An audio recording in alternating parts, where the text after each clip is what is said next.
नमस्कार अल्तमाश। आज हम रसायन विज्ञान की एक बहुत ही रोचक दुनिया में जाने वाले हैं।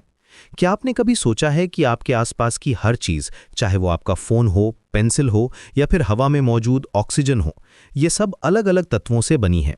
आज हम इन्हीं तत्वों के दो मुख्य समूहों के बारे में जानेंगे, धातु और अधातु। धातु यानी मेटल्स की बात करें तो ये वो तत्व हैं जो हमारी रोजमर्रा की जिंदगी का अहम हिस्सा है। सोना, चांदी, लोहा, तांबा, ये सब धातुएं हैं। लेकिन क्या आप जानते हैं कि धातुओं की कुछ खास विशेषताएं होती हैं जो उन्हें बाकी तत्वों से अलग बनाती हैं? सबसे पहली बात, धातुएं चमकदार होती हैं।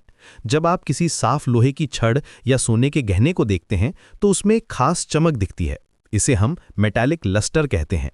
दूसरी महत्वपूर्ण बात यह है कि धातुएं बिजली और गर्मी की अच्छी कंडक्टर होती हैं।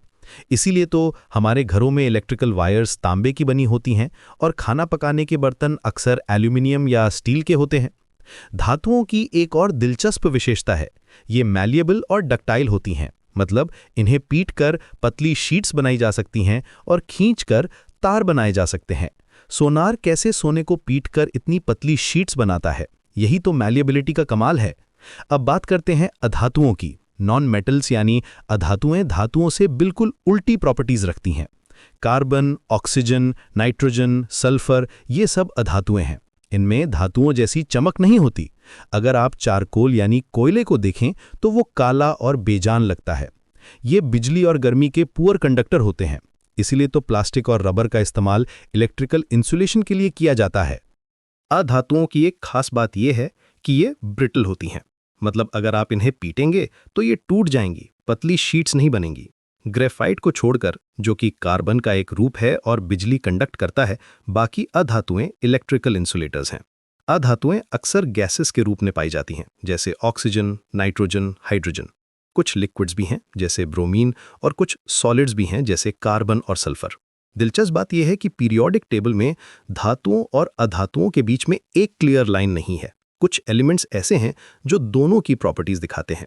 इन्हें हम मेटलॉइड्स कहते हैं। सिलिकॉन, जर्मेनियम जैसे एलिमेंट्स इसी कैटेगरी में आते हैं। ये सेमीकंडक्टर मटेरियल्स हैं जो आज के डिजिटल युग में बेहद महत्वपूर्ण है। रासायनिक गुणों की बात करें तो धातुएं आसानी से इलेक्ट्रॉन्स खो देती हैं और पॉजिटिव आयंस बनाती हैं। इसीलिए ये इलेक्ट्रोपॉजिटिव नेचर दिखाती हैं, जबकि अधातुएं इलेक्ट्रॉन्स गेन करती हैं और नेगेटिव आयंस बनाती हैं। इसीलिए ये इलेक्ट्रोनेगेटिव होती हैं। जब धातु और अधातु मिलते हैं तो आयोनिक कॉम्पाउंड्स बनते हैं, जैसे सोडियम क्लोराइड यानी नमक।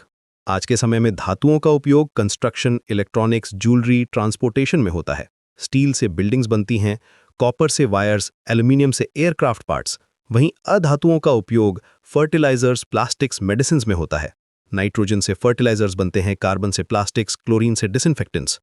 तो अल्तमाश, अब आप समझ गए होंगे कि धातु और अधातु कैसे हमारी दुनिया को शेप करते हैं। अगली बार जब आप अपने आसपास देखें तो ट्राई करिएगा आइडेंटिफाई करने की कि कौन सी चीज धातु से बनी है और कौन सी अधातु से। यही तो रसायन विज्ञान का जादू है। हर चीज में साइंस छुपी हुई है।